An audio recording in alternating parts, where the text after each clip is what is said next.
There are a lot of fighters in Warcry, a lot of allies, and a lot of options for you to choose from when writing your warbands. So today I've got something that's going to help you out.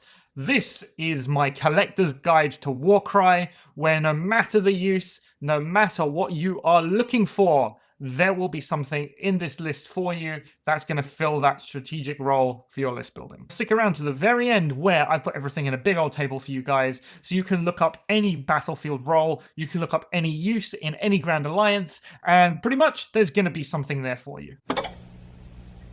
If you're watching this and you are one of the 30% of people who's managed to make it more than 30 seconds into my video, which means you actually care what it's about. So if you want to see more videos like this, there are a couple of things that you can do. You can give me a like, you can give me a subscribe, put a comment down in the comment section below, tell me what you think about the video itself. And if you want to give me some more support, you can come and join me on Discord, you can join my Patreon, you can join me as a channel member right here on YouTube. But for those of you who are already watching, a big thank you for myself, and let's get back to the video. So the way this is going to work, I'm basically going to go through a whole bunch of fighters. I'm going to give you the whistle-stop tour, and then I'm going to give you a very quick overview. You can go and look at those fighters yourselves. We're going to look at each of the Warcry factions. We're going to look at those allies and look at those Bladeborn warbands that you want to be looking at and you want to be collecting within those factions. And I'm going to give you a bit of an overview as to why you want to take those fighters. All right, starting with Allies of Chaos. Thrallwood Crusher, Ogor Mawtribes, they're fairly self-explanatory. They're there for damage.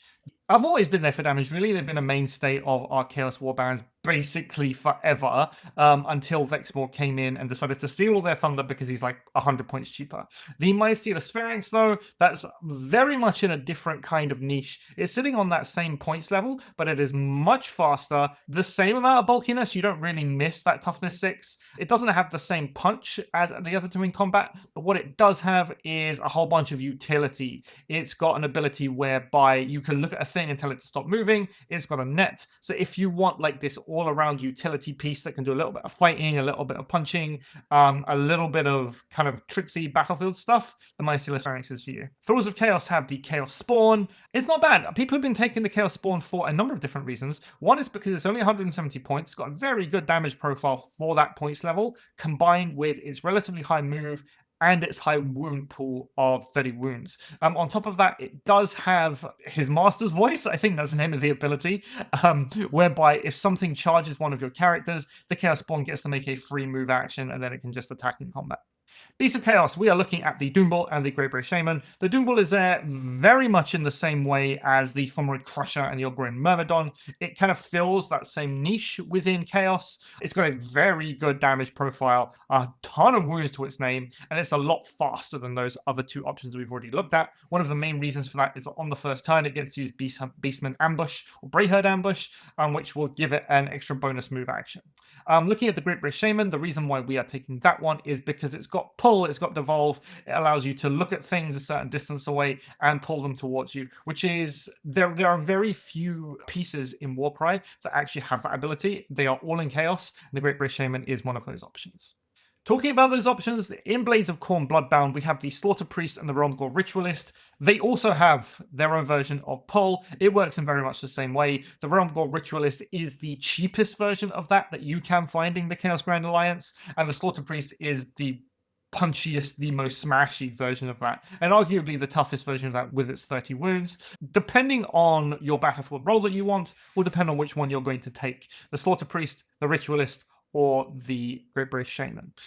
We also have a new entry into the list of Chaos allies, the Deathbringer. It's fine from its points value. You can see its stats. They're okay. The real reason that we are bringing it is for the Killer of Kings ability, which allows you to, on a triple, roll a bunch of dice. If you roll a 6, you insta-kill a thing. Is it guaranteed? Absolutely not. Is it hilarious when it goes off? Yeah, probably. But in reality, what it is this weird mid-range fighty piece that also has like area zonal denial for your opponent's big pieces. Disciples of Tzeentch Demons have Ephelim's Pandemonium. You take all of them, right? They have a number of weird and wacky abilities to their name, the foremost of which allows them to swap places with each other. So that gives them this really interesting mobility playstyle that you actually can't find anywhere else in Warcry, which is really, really cool. Evelyn herself, she can on a quad bring back any of her little guys. There's a pull in there, there's a little bit of damage in there with spawn more, and there's a bunch of cheap enough chaff. So if you wanted to play with Evelyn, I would recommend comboing her with some very much more fighty pieces so that you can use her mobility and her warband's mobility along with the fighty pieces that you are bringing to make a rounded out warband. Darkoath. Darkoath themselves, we're talking about Darkoath, not Darkoath Savages, they have Warcry and Tanar'ri. The reason you're bringing Warcry and Tanar'ri is for her triple, which basically allows her to get bonus attack actions off. So she is chaff clearing. That's what she's there for. You run her into a block of like 4 chaff, like 4 skeletons or whatever, she'll get all those bonus attack actions. And with the 5-4-2-4 profile, it's pretty likely that she's going to be wiping. Hedonites of Slaanesh Daemons, of course, have the thrice-fold Discord, foremost of which is Vexmore. You can use any of them, but Vexmore is the one that we use. You're going to be using it with the +1 attack blessing, so it's actually a 210, 510 damage profile. It's crazy, it's swingy. It recently got a nerf up to 160 points in the most recent FAQs. Now it's a total of 190 with all the stats that you want to bring. It's not as slow as it looks because it gets access to the Demons of Slaanesh +3 movement on your next move ability. And then on top of that, once you actually get to the place, it makes fantastic area denial and zonal denial because you do not want to be running into that profile. Hedonites of Slaanesh Sybarites, they have Vassalak the Gifted and Slake Slash from the Dread Pageant. The reality is that you are bringing Vassalak to unlock Slake Slash, but he's got some decent, like his stat line is decent as it is. It's just Slake Slash is just much better. 4-4-3-6 profile with movement 6, getting the extra movement ability off because he is a Slangor for the free move, and then on top of that he gets to go, if he's just moving places and he's not moving into things, he gets to go +3-inch move off like the basic Slaanesh ability. It's very good. Slake Slash is amazing. Secondly is Slangor Slakehorn. That's a little bit more expensive than Slake Slash. People kind of bring Slake Slash because it's a Slakehorn light. The Slakehorn itself has many of the advantages that Slake Slash has, just in a slightly more bulky and a little bit more range because of that 2-inch range package overall. The Slakehorn is something that you can take if you are looking for that kind of fast assassin piece in your warband. The Slakehorn is a very good pick. Maggotkin of Nurgle Demons. You're going to want to be looking at the Sloppity Bile Piper. Why? Because it's got the Jolly Gut Pipes ability, which is +1 move in a really big aura. If you're playing on one of those slower warbands in Chaos, maybe you're playing something like Jade Obelisk, or you're playing Maggotkin of Nurgle Rotbringers, the Bile Piper is where you want to look, get that buff off, and get things moving more quickly. Talking about Nurgle Rotbringers, the 2 interesting fighters from that warband that you want to be allying in are the Lord of Afflictions and the Lord of Plagues. The Lord of Plagues recently got a points cut in September, so that actually makes it pretty good. A 3-5-3-5 damage profile with 32 wounds makes it extremely bulky for the 160 points that you are paying. You can still give it +1 attack to make it a 4-5-3-5 to make it very formidable in combat, and it benefits from the new Nurgle Rotbringers double, which basically means your opponent attacks you, you roll a bunch of dice on a 3 or more, you reflect all the damage back. That's really good. He's a guy for just going to a point, sitting on that point, and telling your opponent to come at you. Similarly with the Lord of Afflictions, much more expensive than the Lord of Plagues, very similar attack profile. Well, he's the same attack profile with the +1 attack blessing is what it is, but you can give the Lord of Afflictions a further +1 attack to make him a 5-5-3-5, to make him a very punchy piece. Those 42 wounds means that he is going to stick around for a very long time, and he's one of the very few models that you can just walk into a Gutlord, pop the Rotbringer double, and just say, come at me, because the Gutlord is going to swing. It's highly unlikely he's going to kill the Lord of Afflictions with those 42 wounds, and you can reflect back a whole bunch of damage. Right, Skaven, we have the Master Molder. The Master Molder is really an ally piece if you have the ability to bring beasts in the rest of your warband. So something like Darkoath, who can bring the Wilder Fiend. That means that the Master Molder can use his whip ability to get extra actions off. That's the only real reason you would be bringing the Master Molder, but it's worth including here just as it is.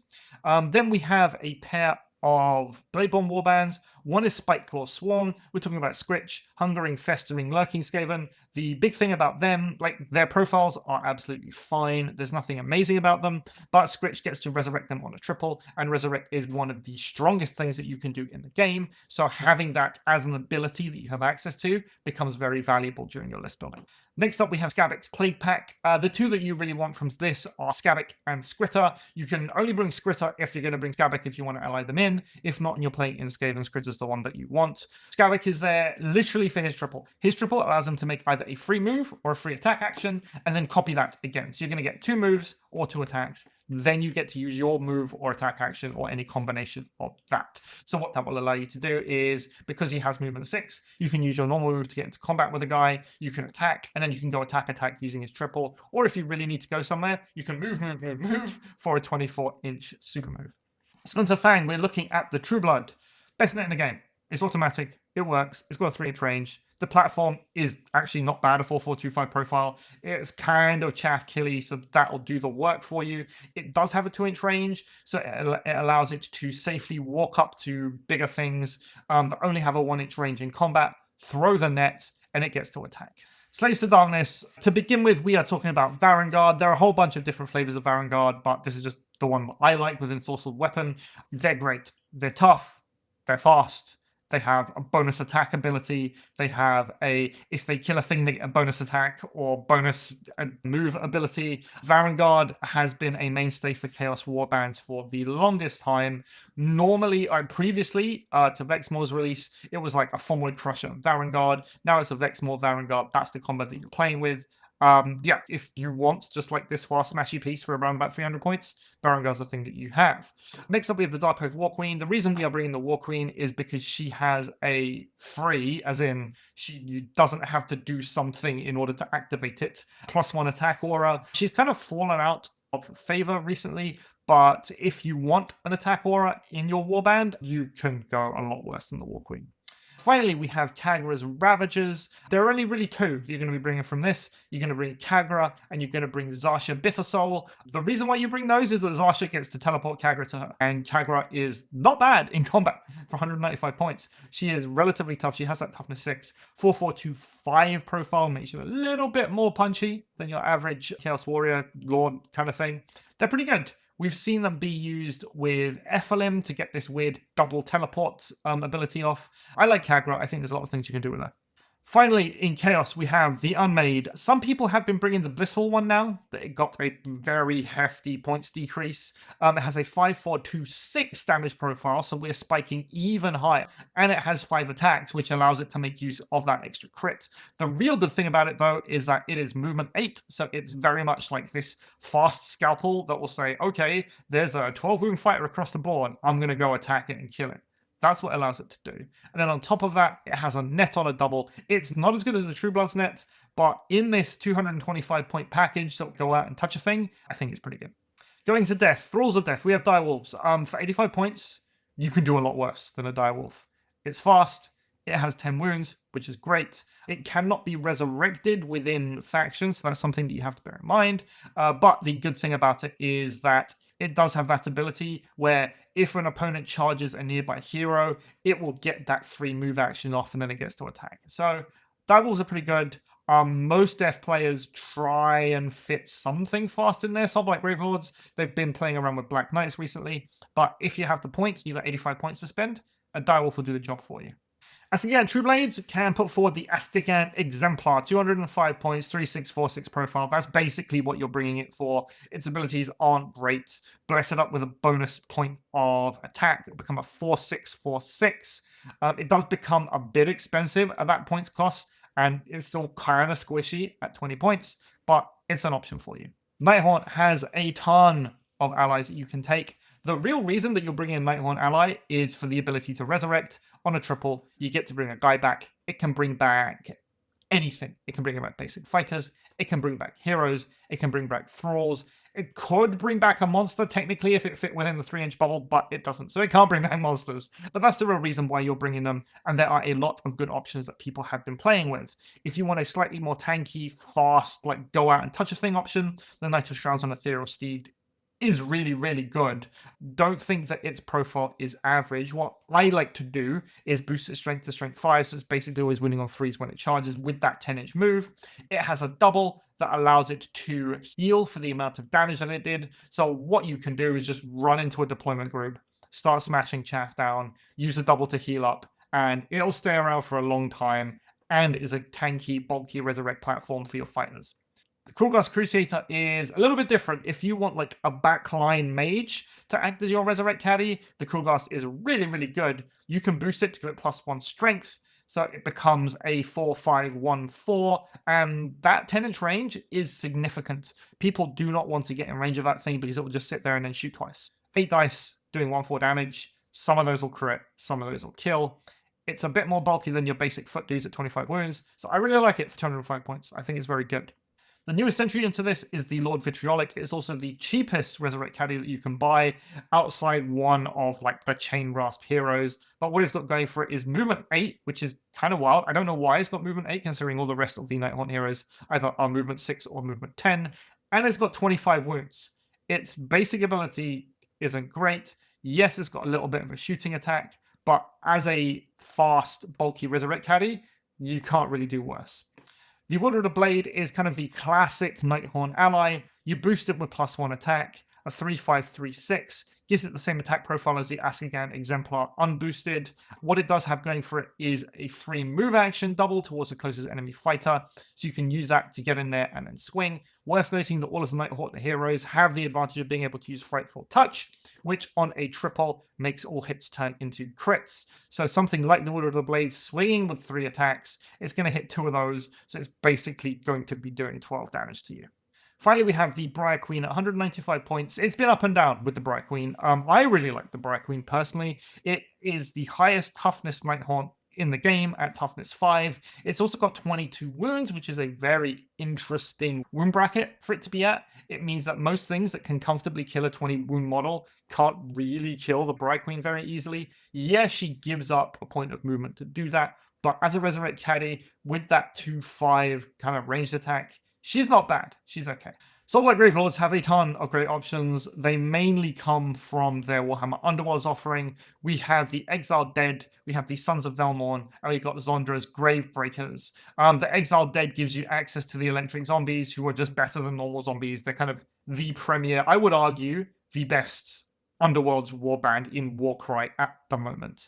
They are faster than your regular zombies. They have an ability that allows them to do indirect damage through their doubles. If you just roll a bunch of dice, do a bunch of damage, they're fantastic. The Sons of Velmorn are a little bit older. People used to bring them a lot, but they've since been outshined by these other two. But they are still not bad. They are still Graveguard at the end of the day, and more like can resurrect his guys, just like Bounty Lost can resurrect his zombies. They're fine. They are not as outstanding as they used to be. That's what I can say.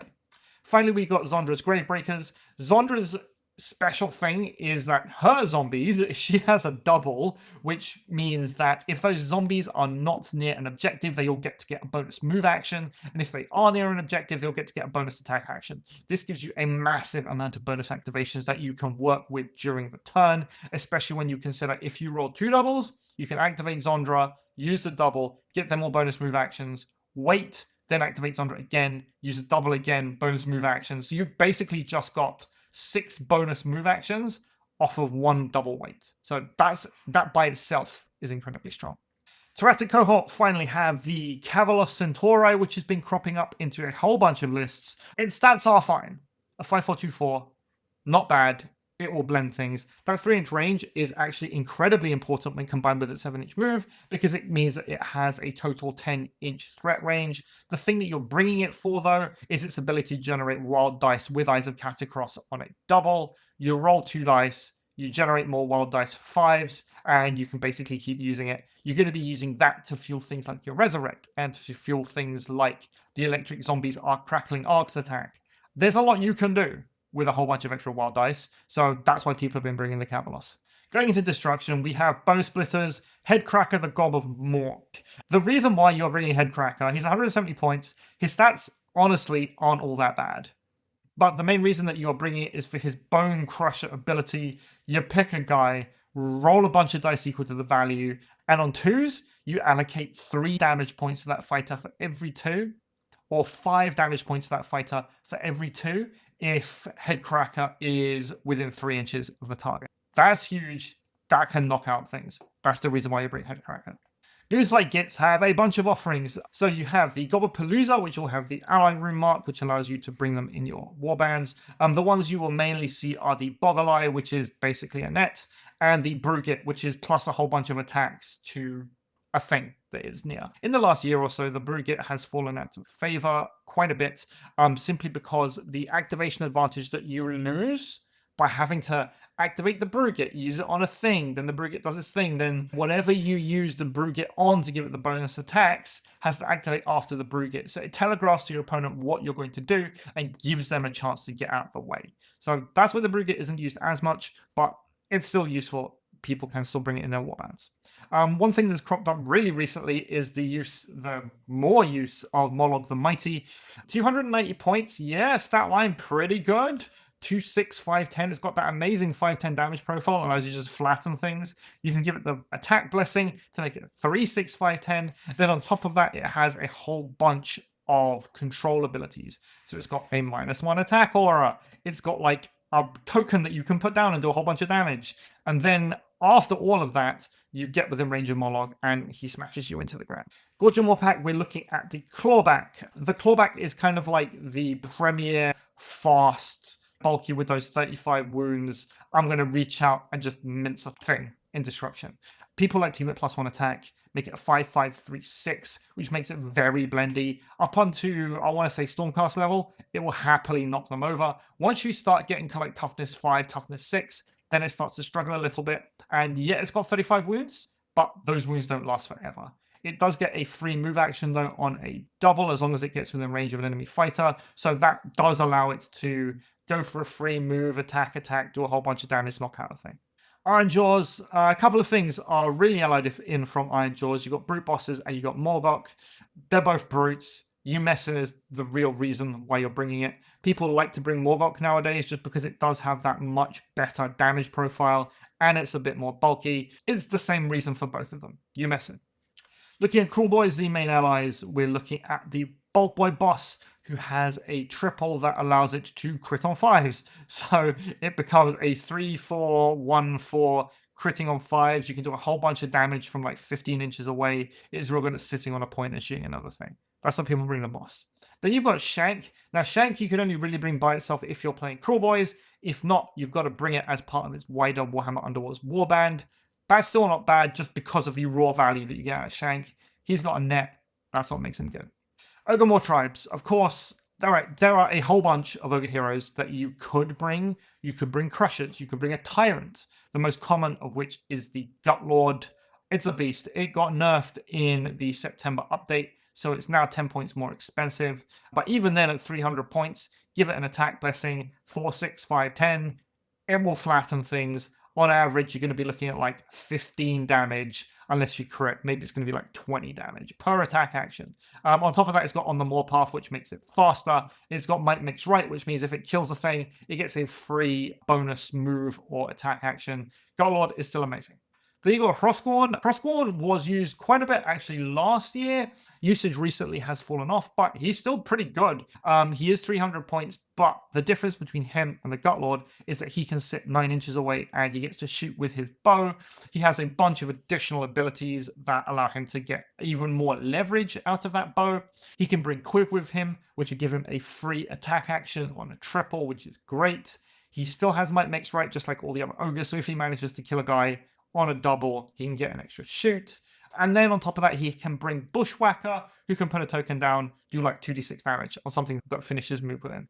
So between him and his 2 Noblars, you actually get quite a bit for the points that you're paying.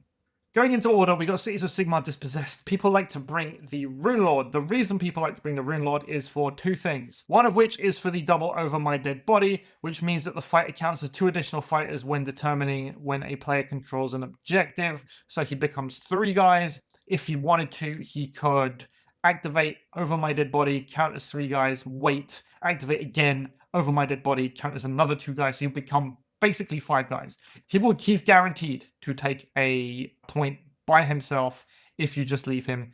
It's very unlikely your opponent's going to be able to put more than 5 guys onto a single point. On top of that, he has the reaction Grudge Bearers, which means that if he's attacked by melee attack action, If he's taken down, you get to pick another friendly fighter and then make a bonus move or bonus attack action. So that allows you to really leverage off of the Rune Lord as like this support piece that you can put onto an objective. He can use Over My Dead Body to kind of stay there. Then if your opponent gets to attack first on the next turn and manages to kill him, you get bonus actions with the rest of your warband. Daughters of Khaine, we're looking at the Bloodbrack Medusa. The Bloodbrack will share many similarities with the Unmade Blissful one. It's fast. It's got a, well, arguably it's got a better profile, a 4-4-3-5. Is that better than the 5-4-2-6? Maybe. It's a more reliable profile. Way more tanky though at 35 wounds. Movement 7 is nice. 2-inch range is nice. She has the Bloodbrack Stare ability, which is like a net. It's on a triple, but instead of rolling 1 dice, you're rolling 2 dice.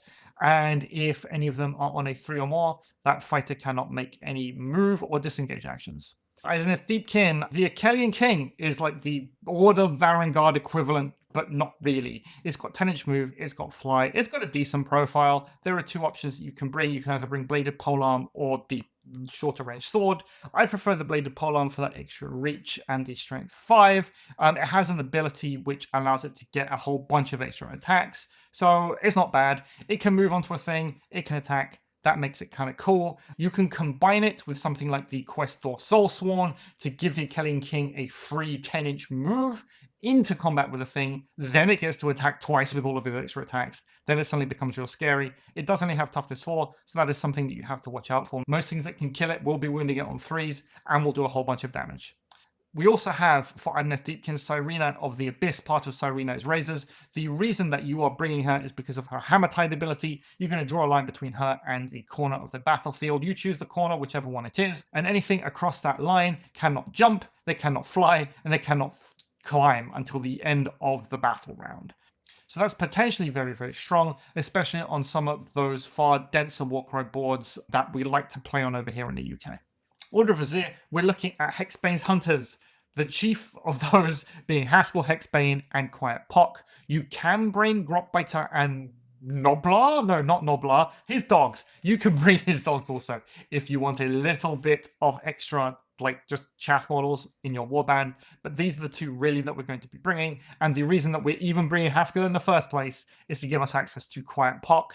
You can put +1 strength on Pock, make him a 2-5-3-6, and Pock has that amazing double whereby if he hits with one of his attacks, do a whole bunch of AoE blast damage. Seraphon, the chief allies out of Seraphon, we're going to be looking at the Slann Starmaster to begin with. That's a great profile. 12-inch range, no minimum, so it gets to use that in combat. A 3-4-3-6, boosting to a 3-5-3-6. If you wanted to put the +1 strength blessing on it, you basically always do. You shoot at chaff, you kill chaff. It's got Cold-Blooded Commander, which allows it to make an additional move or attack action if it's killed a guy. So you're basically going shoot every single turn and popping off chaff like they don't even exist.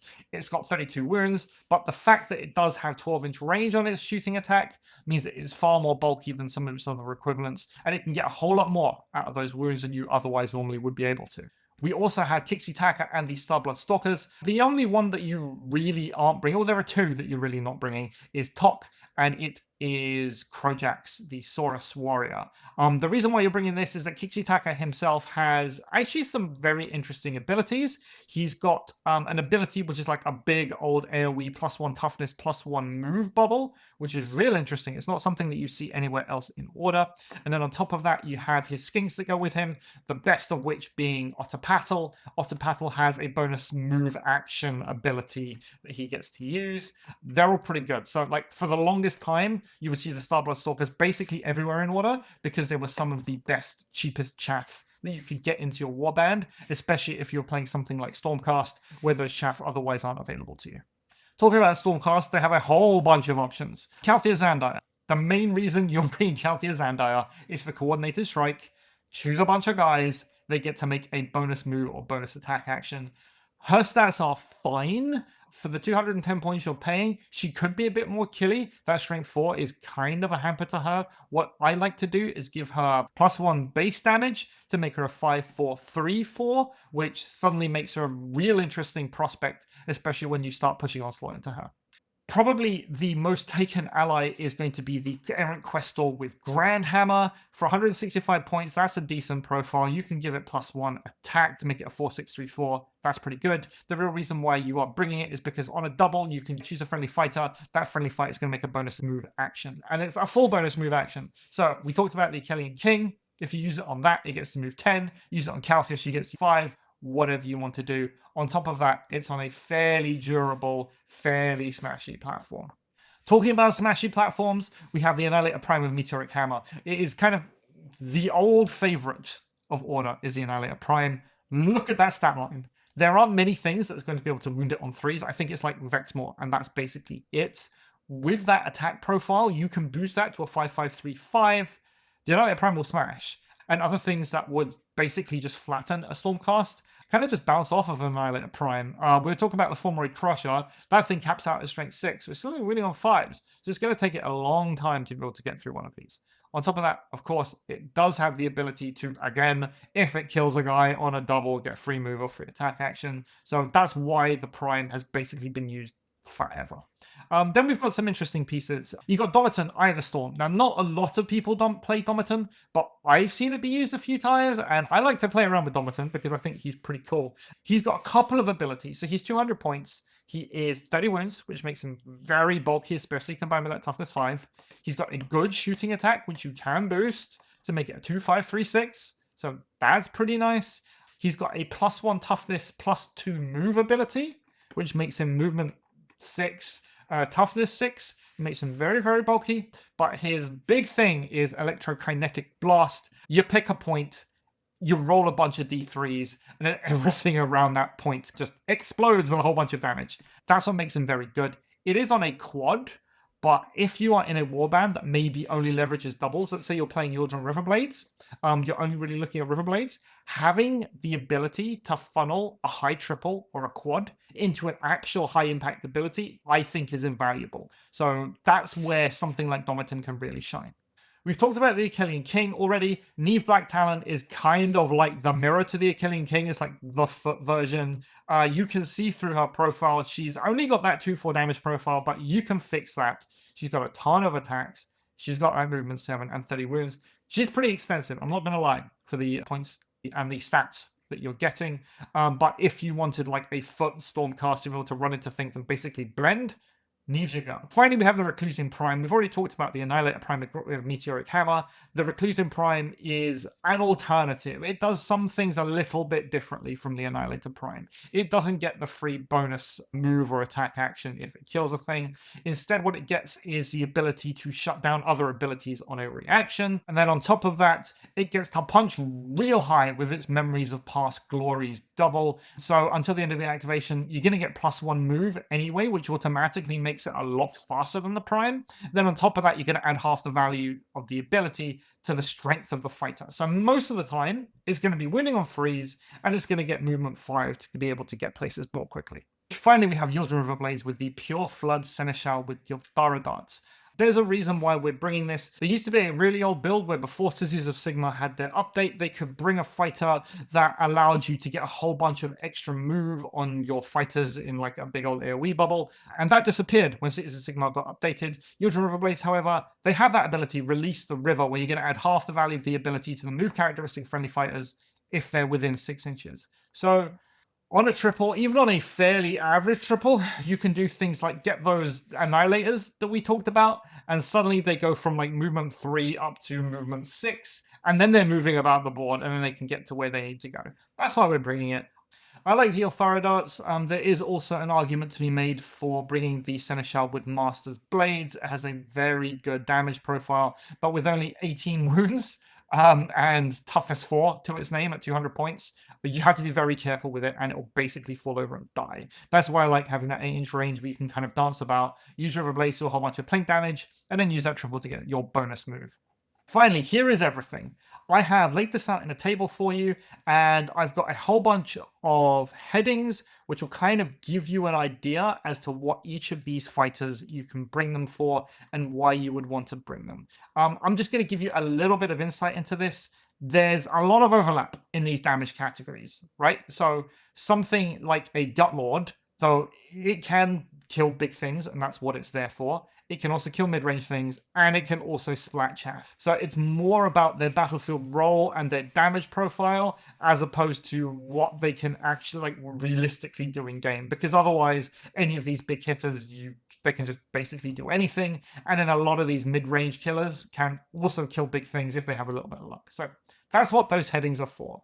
To give you some insight as to what they actually mean, heavy damage, we're looking at 3, 6, 4, 8, or 5, 10 profiles. They can go toe-to-toe with other Titan-style fighters. Now, there are some exceptions where fighter abilities, so the Deathbringer, for example, will also give it that role, and that's mainly what heavy damage is for. Mid-range damage, we're looking at the bulk of 2x profiles, maybe 2.5 or 2.6 in the case of the Blissful one. They're going to be in that category. The idea is that they should be able to kill, realistically, a 20 wound fighter in a couple of rounds of combat. Chaff Blenders will typically also contain 2x profiles, probably 2.4, but they'll have the volume of attacks needed and or additional abilities that will make them particularly suited to killing multiple fighters in one turn. I'm thinking specifically of War Queen Tanari with her bonus attack action abilities. Control will be fighters typically with nets, but not necessarily with nets. Maybe other tricks like pulls, pushes, AP modifying abilities. Area control and area denial also will come into play with these fighters. Speed for fast and average fighters, right? So good for objective missions, good for treasure, or otherwise getting where they need to be to apply that pressure. So a Vanguard, for example, would be heavy mid-range control, speed, and tank, right? Because it's real tough. It kind of does everything, but you pay for its points. Tank for more defensive fighters, so things that will have either high wounds or high toughness, improve their longevity, abilities that will be able to leverage that. Rotbringers are really only they're the main tanky characters, but most of the time anything with toughness 6 or above and 25 wounds can generally be thought of as a very defensive character you can put in a place and force people to attack into you. Buffs and utility, typically things with movement buffs, attack buffs, and resurrect, in the case of Soulblight Gravelords and Nighthaunt. And finally, Great Chaff, containing better than average chaff units, either in stats, in abilities, or both. Now, you can check all of this out. It's on here. If you want an actual version of this, I urge you guys to go check out offmetamusings.com, where I put this table and you guys can have it for your reference.